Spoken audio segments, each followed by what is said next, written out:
Halo, teman-teman Rainer Budiarto. Saya sekarang mau sharing film Mafia Mama. Mafia Mama itu film jadi seorang perempuan karyawan tapi sudah berumur 40-an tahun dan dia masih bekerja di suatu perusahaan. Tentu gajinya kan dolar kan, ini di negara barat besar. Nah, ini si perusahaannya seperti rada culas. Dia tahu udah 40-an, mungkin penampilannya, wajahnya sudah mulai ada kerut-kerutan. Jadi dia mungkin lebih suka yang lebih muda-muda kayak gitu. Jadi dia ini karena sudah tinggi, gajinya segala pasti besar dong. Gambaran rada kurang didengar kalau lagi rapat apa ya, kayak dicuekin. Dia misalnya rapat lagi Zoom gitu, Zoom meeting pakai aplikasi, nanti nggak dikasih ngomong, di mute. Jadi betul-betul nggak dihargain. Entah apa itu motivasinya, padahal dia dedikasi sama perusahaan segala kan panjang dong kayak gitu. Ya, sehingga ya udah, ya sepertinya itu seperti ini biasalah politik di kantor nih. Orang mau nendang yang mana, biasalah diatur. Mungkin memang bos-bosnya ini seperti ya kalau bisa lu keluar gitu. Nggak usah kerja lagi di perusahaan nih, nggak usah kayak gitu. Nah, kejadian lagi saat dia pulang kantor, dia pulang cepat itu karena dia terima telepon yang mengabarkan bahwa kakeknya di Italia meninggal. Kakeknya itu ternyata dia nggak tahu, nyata itu orang kaya. Negara barat tuh biasa kan nanti dia umur berapa atau sudah makin besar dia pindah, dia pergi nggak sama orang tuanya, nggak sama keluarganya kan.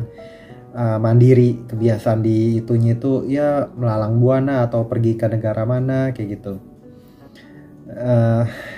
Oke, dia dapat telepon, dia kaget, tapi dia tahu informasinya bahwa namanya dia siapa, kakeknya dia siapa namanya. Oke, dia putusin dia harus ke Italia, dan sepertinya lagi itu tiket pesawat semua pasti akomodasi udah disiapin, makanya dia bisa langsung jalan dengan tenang dan tidak terlalu mempertanyakan ini benar gak sih kakeknya, karena sudah melalang buana dari lama itu lebih mungkin agak lupa ya, ini kakeknya benar gak atau kakek dari yang mana nih.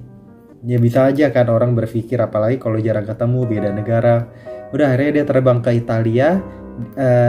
Sebelum dia terbang dia nemuin, dia kan pulang cepat jadinya, suaminya selingkuh sama guru bimbingan konseling BK, guru bimbingan penyuluhan dari anaknya. Padahal nih si perempuan nih kerja, si lakinya itu nggak kerja digambarin, makanya malah selingkuh. Itu kan fatal kayak gitu teman-teman. Jadi dia sebel, udah dia cerita sama temennya yang pengacara, ya udah kalau itu takutnya jadi penyakit disuruh pisah ini kan. Nah tapi dia belum sempat gimana, dia pergi ke Italia, nanti suaminya itu nyusul seperti mohon minta maaf ya, nggak tahu ya. Di endnya itu nanti suaminya ngebantu aja, cuman nggak tahu tuh balik ke enggak, namanya orang apa ya, diselingkuin di depan mata kan, nyebelin banget seperti itu. Udah di Italia ternyata lagi mahkaman kakeknya, dia dibilangin sebelumnya nih sama asisten kakeknya, orang-orang kakeknya, bahwa kakeknya itu ada video mewariskan kekayaan ke dia. Waduh, dari seorang karyawan diwariskan harta kekayaan dan besar loh kayak gitu. Tapi dia juga diminta untuk menjadi pimpinan menggantikan kakeknya. Pimpinan apa?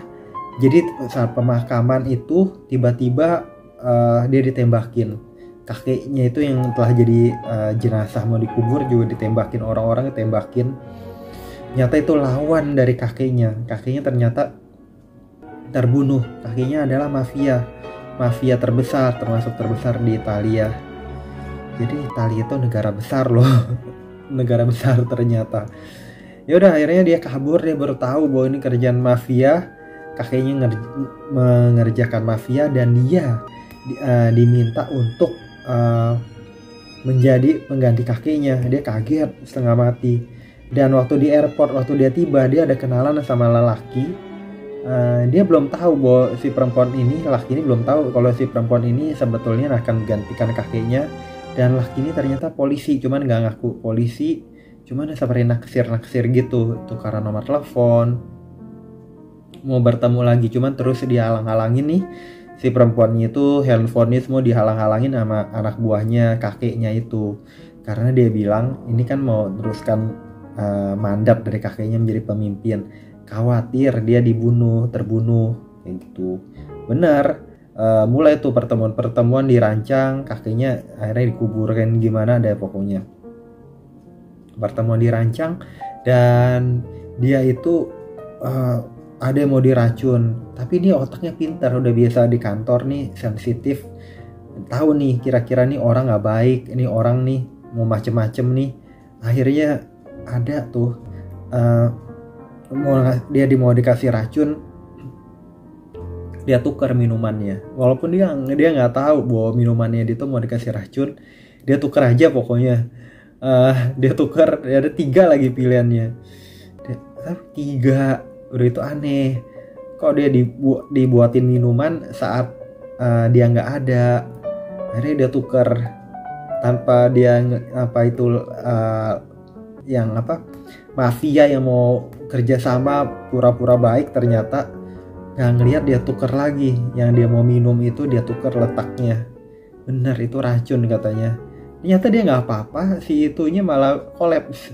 Udah kolaps, itu kan ada serangan di luar, seperti kasih kode bahwa ini udah diracun, nyata kan belum.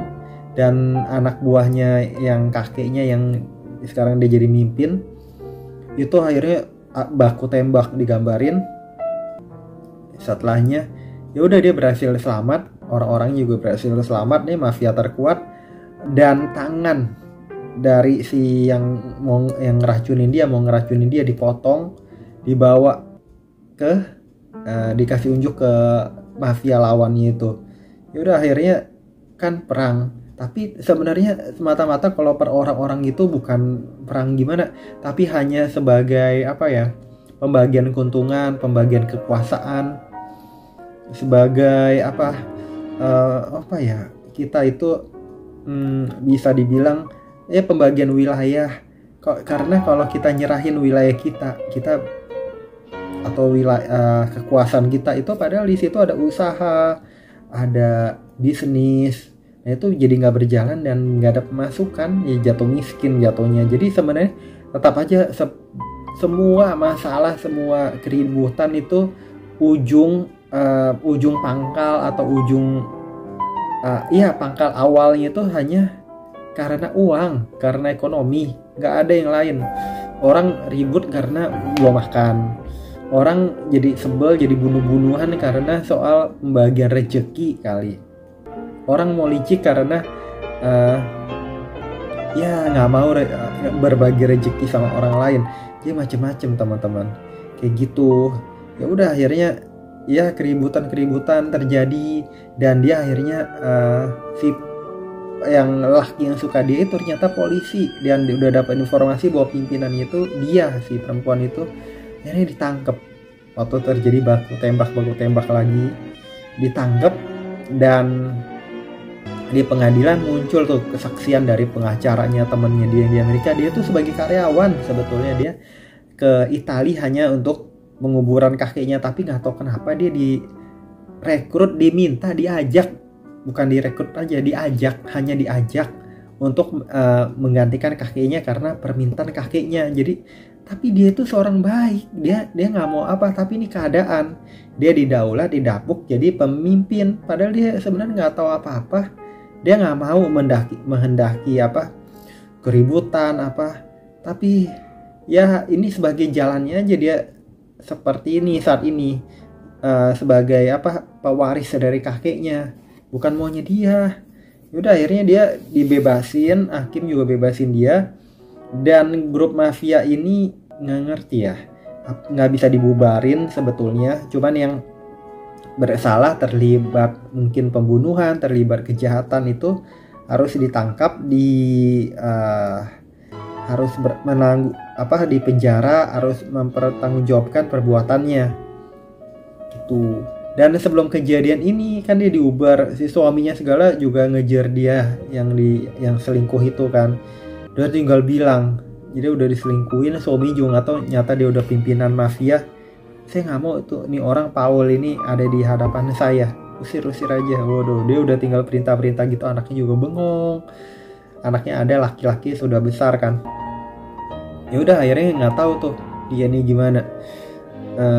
Tapi waktu dia menjabat sebagai mafia, teman-teman jangan salah berpikir bahwa orang yang kedudukannya tinggi, orang yang mempunyai posisi tinggi, punya kekuasaan yang besar itu nggak nervous. Jangan berpikir oh itu mereka nggak nervous, itu mereka nervous sebetulnya. Mereka apa dia bisa melakukan suatu pekerjaan ini, apa dia bisa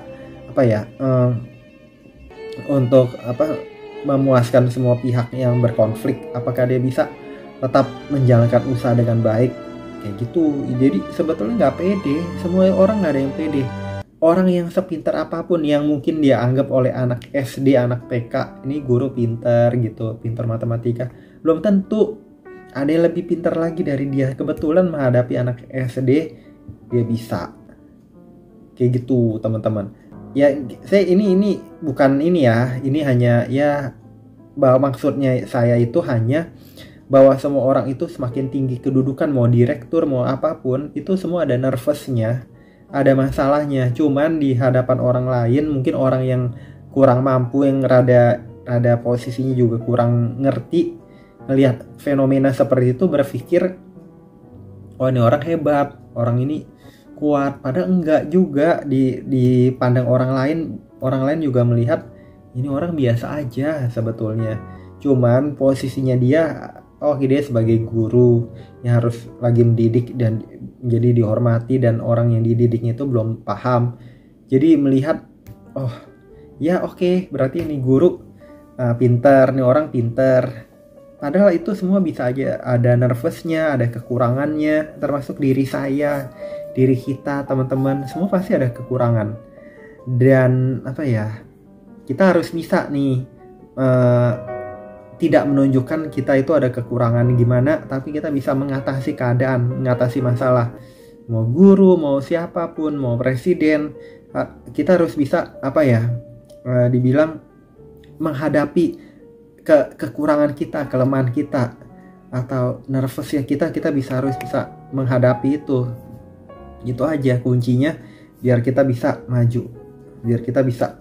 Jadi jangan berpikir orang yang hebat, orang yang kaya, orang yang itu nggak ada nervousnya. Enggak ada, cuman dia bisa manipulasi, bisa menutupi. Mungkin dia ada curang, ada masalah apa, dia bisa nutupin. Atau enggak, kalau nggak bisa nutupin, mungkin yang tahu itu orang-orang terdekatnya saja. Cuman jangan berpikir semua itu perfect, itu orang hebat. Enggak, teman-teman, kita pun juga bisa maju, kita pun juga bisa menjadi orang hebat.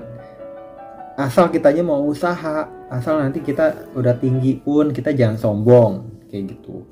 Tetap ngerendah, tetap bantu banyak orang. Jadi nanti kekurangan kita tuh seperti ditutupin oleh kerendahan hati kita, karena kita juga nggak mau sombong. Jadi orang hormati kita itu karena kebaikan kita juga gitu. Jadi yang singkat cerita, si mafia ini, bos mafia ini ya nggak tahu, dia nyerahin kekuasaannya ke wakil kakeknya, walaupun jadi dia udah diiniin sama kakeknya, diminta sama kakeknya, tapi dia nggak mau, jadi dia nyerahin lagi ke orang lain kayak gitu. Tapi dia tetap menjadi pewaris dari kakeknya.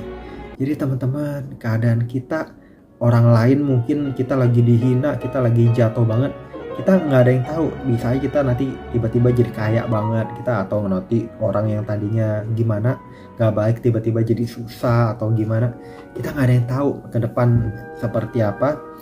Jadi kita hanya yang bisa kita lakukan, kita melakukan ya kehidupan dengan sebaik-baiknya, nggak usah ngeledek orang, nggak hina orang. Toh tuh orang lebih hebat jauh dari kita mau apa? Kalau kita nggak dianggap lagi, kita jadi nggak bisa berteman lagi sama dia. Tapi kalau kita baik, nggak macem-macem, ya berarti kan kita masih ada peluang untuk baik sama dia kayak gitu teman-teman. Semoga bermanfaat. Jangan lupa subscribe, like, share, komen. Sampai jumpa di video-video saya berikutnya. Bye bye teman-teman.